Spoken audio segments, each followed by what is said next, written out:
नेहमीप्रमाणे सकाळची सुरुवात गरम पाण्याने. तर आज गरम पाण्यामध्ये काय टाकलं, आल्याचा तुकडा, दालचिनीचा तुकडा, दाणे आणि जिरे. छान पाणी उकळून घ्यायचं आणि गरम कोमट असेल त्यावेळेसच पिऊन घ्यायचं, म्हणजे आपल्या हेल्थसाठी छान असते.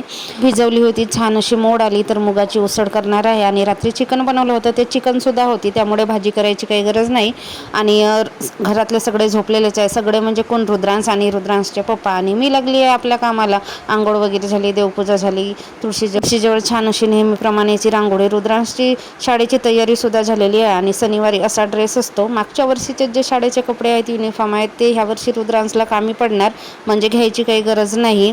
आणि रुद्रांशला पाठवलं शाळेमध्ये. मग चहा पाणी केला आणि भांडे कपडे होते ते धुवून घेतले, जेवण वगैरे केला आणि नंतर आला माझा पार्सल. तर पार्सलमध्ये मी पहिल्यांदाच बेडशीट मागवली होती. डबल बेडची बेडशीट आहे, 2 उशी कवर आहेत आणि ममाअर्थचं शॅम्पू आहे. शॅम्पूसुद्धा मी पहिल्यांदाच ऑर्डर केला. बघू आता ट्राय करून कसं आहे. तर पण ममाअर्थचे प्रॉडक्ट चांगले असतात असं म्हणतात. चला, शाळेतून खेळतो वगैरे, काय खायचं असेल ते खातो. आणि संध्याकाळी 4ला 5ला मग त्याला स्टँडिंग लाईन खायची होती, तर त्याच्यासाठी फ्रेंच फ्राईज म्हणजे स्टँडिंग लाईन बनवून दिला आणि मी पॉपकॉर्न फोडून घेतले माझ्यासाठी. नंतर लागलो अभ्यासाला. आजकाल स्टँडर्डमध्ये गेल्यामुळे भरपूर अभ्यास असतो, तर अभ्यासाला सुद्धा 3-4 तास द्यावे लागतात, म्हणून पटकन अभ्यासाला लागला.